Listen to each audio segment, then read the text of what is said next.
The screen in the main room was blaring a news story about humans again, but the only member of the Cofgodas family that was paying any attention was the daughter, Onna. Onna was 16 years old and nearing the end of her final year of compulsory school. The news was just another filler bit about some group of humans on shore leave, getting a little wild and damaging an entertainment establishment before being rounded up by more humans in black armor and dragged back off planet. It happened every few weeks, ever since 5 or so years ago. The humans appeared out of the black and set up a forward logistics base among the outer planets. The Kobolins only barely had interplanetary travel capability and were a long way from interstellar travel. So when the humans moved in, the Kobolins had little choice but to say, "Yes, sir." But, to their credit, the humans seemed to be at least trying to be good neighbors. They set up a few embassies around the planet, including one just an hour away, did their best to police their sailors, and otherwise pretty much left the Kobolins alone. Onna wasn't paying attention to the content of the news. She was drawing the humans that the story was about. Humans and Kobolins had very similar body structures overall, but Onna was struggling to draw their hands. Palm up, human hands had 5 digits in a 1-4-0 arrangement, 1 digit sticking out of the palm away from the center of the body, 4 digits sticking out of the palm opposite the wrist, and nothing on the body center side. Each digit had 3 joints. Onna had many times drawn Kobolin hands with their 4-0-4 arrangement of 4-joint digits and found human hands to be strange and rather limited in their dexterity. She looked over at her much younger brother Hod and briefly wondered how human children could count on their fingers with so few of them. It didn't occur to her that humans counted in base 10 instead of base 16. Anna's artistic skills were helped by her mother, Yosei, a teacher of music and visual arts at the local early ages compulsory school. Anna's math and science skills were relentlessly drilled into her by her father, Biersal. Biersal was a physics professor at the local university, and he was coming up on his tenure review. He was currently sitting at his desk behind Onna in the main room going over a presentation he would be making in the morning. Onna dreamed of being an engineer or an astronaut or something of that nature, but was having trouble finding a university that would accept her. All of the good technical universities, including the one her father worked at, were male-only. Kobolin culture was limiting in that respect. Morning came, and Professor Biersal Cofgodas gave his talk on the relationship between energy and wavelength for a body in thermodynamic equilibrium. It was a disaster. Professor Mond, the head of the physics department, slammed the table he was sitting at. "Professor Cofgodas, we've heard this nonsense before. Your theories depend on a constant that implies that there is a minimum discrete value of energy. I've told you before that is absurd. Obviously, energy is a continuous value that can be cut in half indefinitely. What's next? Are you going to tell me that there is some discrete minimum value for momentum? What about gravity? Hell, why not time itself? Tenure is denied and, at the end of this semester, this institution no longer has need of your services." It was still early in the day when Biersal found himself in an off-campus bar nursing some strong ethanol, the printout of his paper on the bar beside him. He only pulled himself out of his glass to notice his surroundings when a hand picked up his paper, a hand with 5 digits. The human caressed the paper and said, "I like it. I liked your presentation of it. Perhaps you are at the wrong college for this sort of thing. If you are interested in teaching and learning at a college where what humans call dash," he caressed the paper again, "quantum mechanics is appreciated. Come visit me." Then the human was gone. On the bar were Biersal's paper and a business card for John Anderson, Special Skills Liaison Recruiting Office, and an address at the human embassy. It was lunchtime, and Yosei Cofgodas decided to eat lunch outside of her classroom for once. As she sat in a small diner eating an overpriced sandwich and sipping tea, she read the bulletin again. Budget cuts were forcing the school to end its non-essential music and visual arts programs for all elementary-age students. Non-essential. And yet the government can find money to repaint all the public trash cans to look like flower pots as long as the right friend of a friend gets a kickback. At the end of the semester, she would be out of a job. Enraged as she was, she didn't notice when the background noise dropped considerably.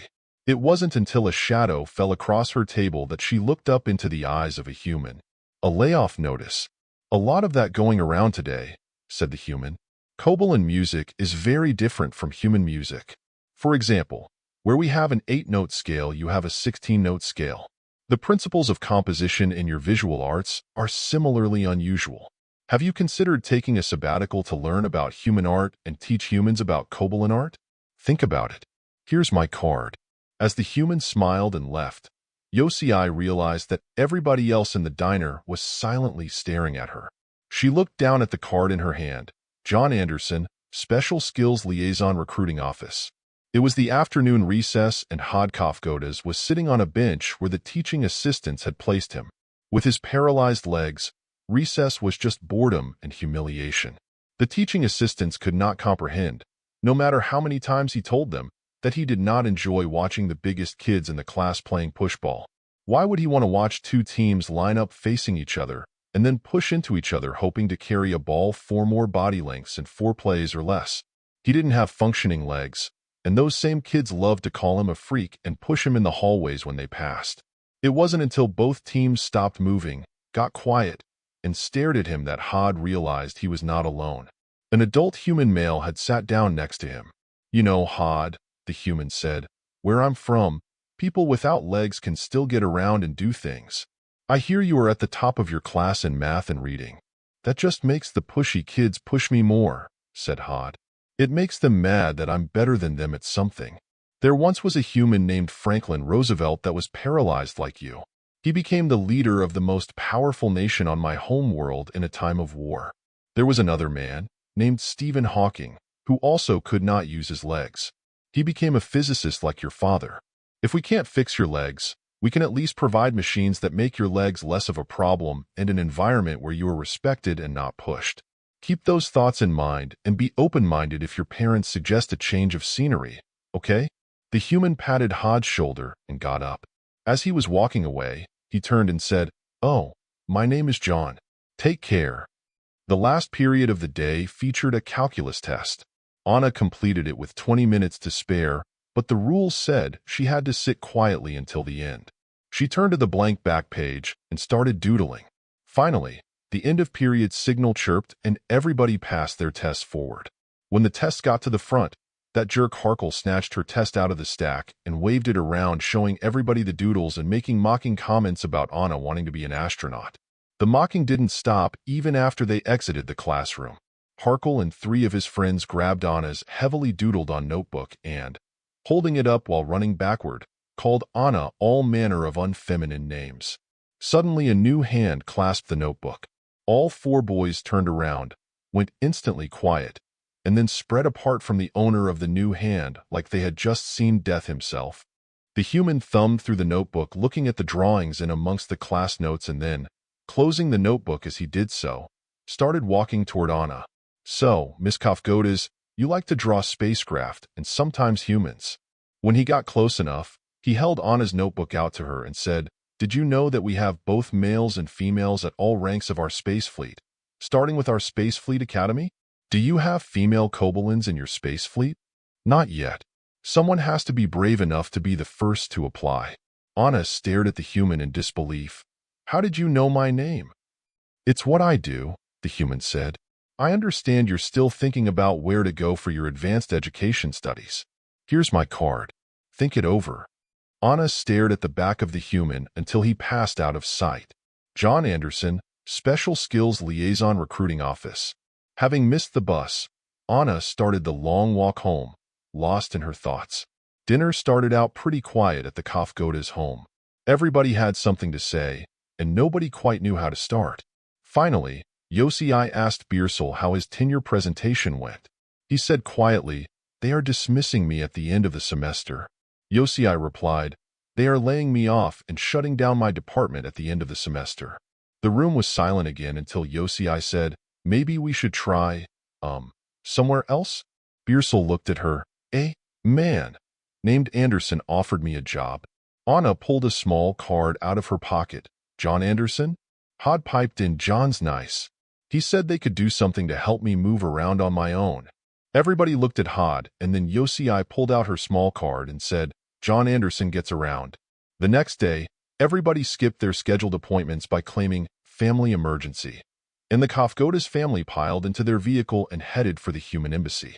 When they got there and showed the guards John's card, Hod was thrilled that the first thing they did was produce a powered wheelchair and show him how to use the joystick control to drive it. They even let him run it at top speed around the limousine loop to get the feel of the chair. Then, as the family was led through the building to Mr. Anderson's office, it was not lost on Yosei that the entire building was constructed in such a way as to allow the chair to travel through it. In contrast, Kobolin architecture tended to favor steps and curbs everywhere under the theory that differences in elevation allow important people to select good vantage points, either to see or to be seen. It was a long and tiring day.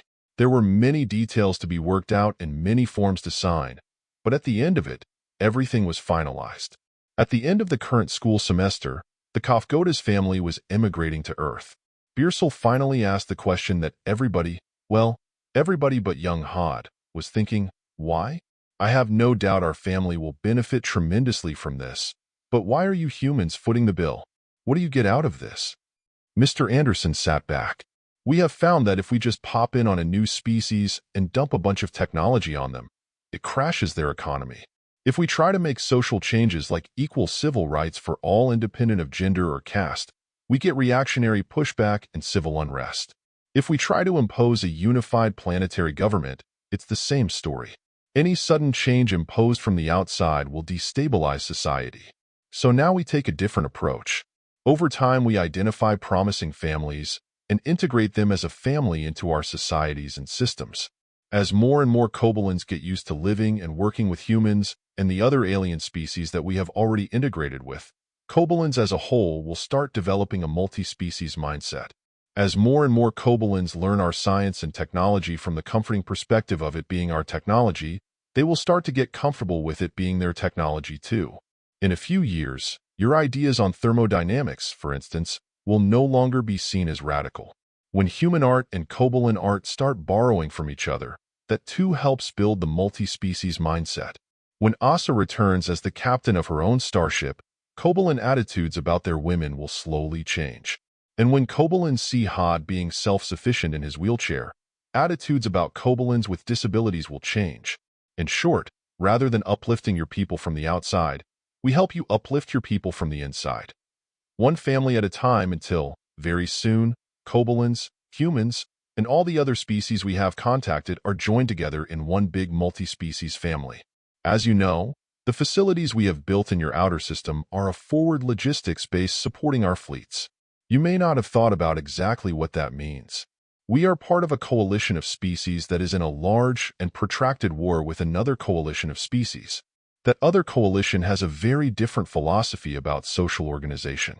In times like these, friends are the most important resource in the galaxy, and I am here to make some.